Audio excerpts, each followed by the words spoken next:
Our president is a Muslim, and here's the proof. Where he delivered a rebuttal to disgustingly racist anti-Muslim rhetoric and mended fences. According to Think Progress, there has been a smear campaign against this mosque by those terrible conservatives. And what, pray tell, are they accusing these poor, innocent Muslims of doing? According to this same article by Think Progress, those terrible right-wing accusations are rooted in criticism of a former imam, Muhammad Adam al-Shaikh, who was a member of the Sudan chapter of the Muslim Brotherhood, which has direct ties to Hamas. He was also a regional director for the Islamic American Relief Agency, which, according to the Treasury Department, is affiliated with Maktab al-Qidamah, which was co-founded and financed by Osama bin Laden and is the precursor organization of Al-Qaeda. His terrorist connections are even more clear when he told the Washington Post that suicide bombings are a form of self-defense. But according to Think Progress, those right-wing conspiracy theories omitted the fact that the quote was specifically referencing the violence between Israelis and Palestinians and not Americans. Just let that sink in for a moment. According to Think Progress, suicide bombings against Jews are somehow justifiable. Just remember, this is all a vast right-wing conspiracy. The fucking Treasury Department is a part of a vast right-wing conspiracy. Do you still believe there's a vast right-wing conspiracy? Don't you? I'm asking you. Yeah, but this was years ago. I'm sure this mosque has shapened up since then, right? Why don't you ask Imam Yassin Shaikh, who now works at the mosque, who recently did an hour-long presentation on Islam's view of homosexuality.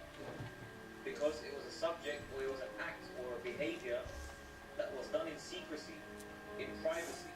It may have been existent in many cultures, amongst many different people of different races, but it was something that was kept in secrecy and privacy. Unfortunately, today it is in our face. He also said that it's immoral, shameful, despised, haram, and of course, forbidden by Islam. And he said that Muslims should teach their children that it's not okay to be homosexual. Wow, how diverse.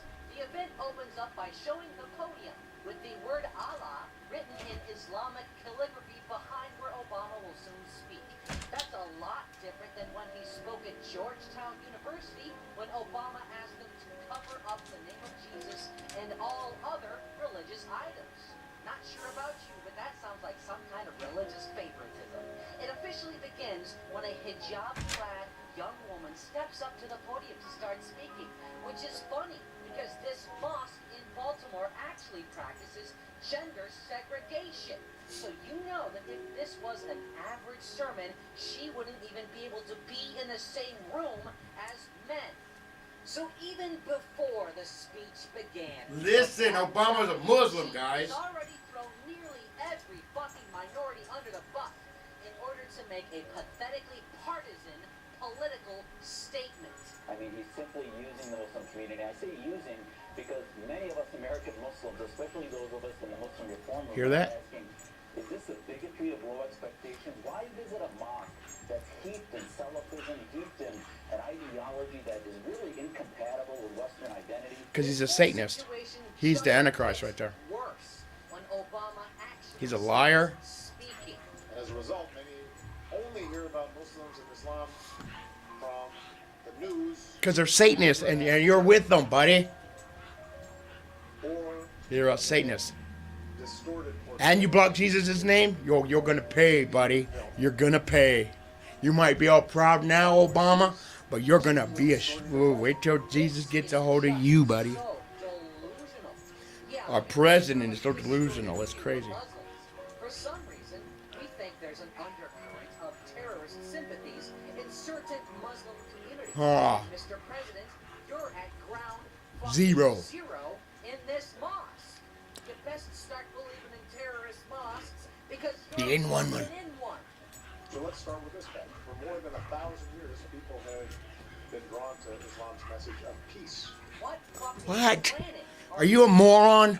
The history of Islam has been a history Our of president's an conquest. idiot. Charles Martel won the Battle of Tours in southern France in 732, which stopped the Islamist conquest of France. That's not very peaceful. What about the 1 million Europeans captured by Barbary pirates from the 16th to the 19th century and sold into slavery? That's not very peaceful. What about the 2 times the Ottoman Empire seized Vienna, once in 1529 and later in 1683? Both times pushed back. That's not very peaceful. By the way, the religious leader Shaykh Islam declared World War I a jihad. So it was actually another holy war waged by the religion of Islam. That is not very peaceful. When Islam was God never sent the peaceful. ambassador to meet with the Barbary pirates to ask them why they were raiding American ships and taking slaves, the response from their Muslim counterparts was, it was written in the Quran that all nations who should not have acknowledged their authority were sinners. That it was their right So it's the Muslims' fault we have slaves. upon whoever they could find and to make slaves of all they could take as prisoners, and that every Muslim who So freely slavery is on Muslims and black people and not on white people at all. sound very peaceful. By the way, the most persecuted religious group around the world in the United States and Europe is, of course, Jews. Also in the United Kingdom. If you are a Muslim, you are more likely to experience female genital mutilation than you are a hate crime. All right, guys, check it out.